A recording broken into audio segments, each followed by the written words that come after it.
नमस्कार मंडळी. कधीकधी साधेपणाच जास्त चविष्ट असतो. आज आपण बनवणार आहोत फक्त 2 साहित्य वापरून रसरसून फुलणारी साबुदाणा चकती. ना बटाट्याचं टेन्शन ना कसली कटकट. उपवासासाठी एकदम बेस्ट आणि वर्षभर टिकणारी ही रेसिपी आज आपण काही अशा टिप्ससोबत पाहणार आहोत की तुमची चकती अगदी मस्त फुलेल. इथे साहित्याची लिस्ट एकदम छोटी आहे. साबुदाणा आणि मीठ, बस एवढ्याच साहित्यात आपण अप्रतिम चवीची चकती बनवणार आहोत. सुरुवातीला साबुदाणा स्वच्छ धुवून भिजवून घेतलेला आहे. लक्षात घ्या, साबुदाणा जास्त भिजवू नका. साबुदाणा बुडेल इतपतच अगदी प्रमाणात पाणी टाका. पाणी जर जास्त झालं तर साबुदाणा मऊ होऊन चकतीचा आकार बिघडू शकतो. साबुदाणा मोकळा शिजला की चकतीला छान टेक्स्चर येतं. आता इथे आपण एकच आकाराच्या 7-7 वाट्या म्हणजे 14 वाट्या 2 बॅचेसमध्ये चकती बनवण्यासाठी वापरणार आहोत. आता मी एकच आकाराच्या का म्हटलं तर हे साठवणीचे पदार्थ आपण वर्षभर ठेवतो आणि जेव्हा पाहुणे रावळे येतात तेव्हा आपण ते तळतो, तर दिसायलाही ते छान दिसतं. आणि वाट्या जर का आपण एकसारख्या आकाराच्या निवडल्या तर सर्व चकत्या एकसारख्या दिसतील. बरं, आता वाट्यांमध्ये साबुदाणा पसरताना तो अगदी पातळ थरात पसरा.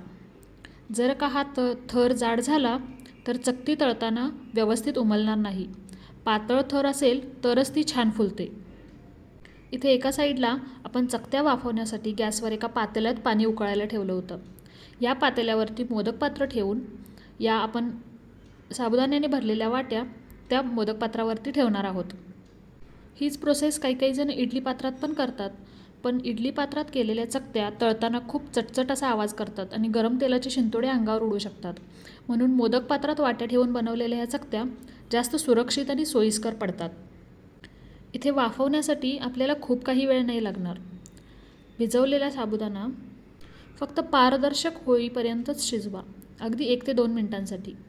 जर साबुदाणा गरजेपेक्षा जास्त शिजला गेला तर तळल्यानंतर साबुदाण्याचे दाणे सुटे किंवा सेपरेट दिसणार नाहीत. साबुदाणा काचेसारखा चमकू लागला की लगेचच झाकण काढून त्यातल्या वाट्या बाहेर काढून घ्या, म्हणजे तो तळल्यावर छान अगदी मोकळा दिसतो. आता तयार झालेल्या चकत्या आपल्याला सुकवण्यासाठी प्लास्टिक पेपरवर काढायच्या आहेत. वाफवलेली चकती हातात घेऊन प्लास्टिकवर ठेवताना हात जर थोडा ओला केला तर तो गरम साबुदाणा तुमच्या हाताला मुळीच चिकटणार नाही आणि तुम्ही भरभर चकत्या प्लास्टिकवर पसरवू शकाल. यामुळे चकतीचा आकारही खराब होत नाही. या चकत्या सुकवताना घाई करू नका. पहिला 1 दिवस या चकत्या सावलीत वाळवा आणि त्यानंतर पुढचे 2 दिवस कडक उन्हात वाळवा. सावलीत सुरुवात केल्यामुळे होईल काय तर चकतीला तडे जात नाहीत आणि उन्हात वाळवल्यामुळे ती अगदी वर्षभर टिकते. व्यवस्थित वाळलेली चकती तेलात टाकताच अगदी चौपट फुलते.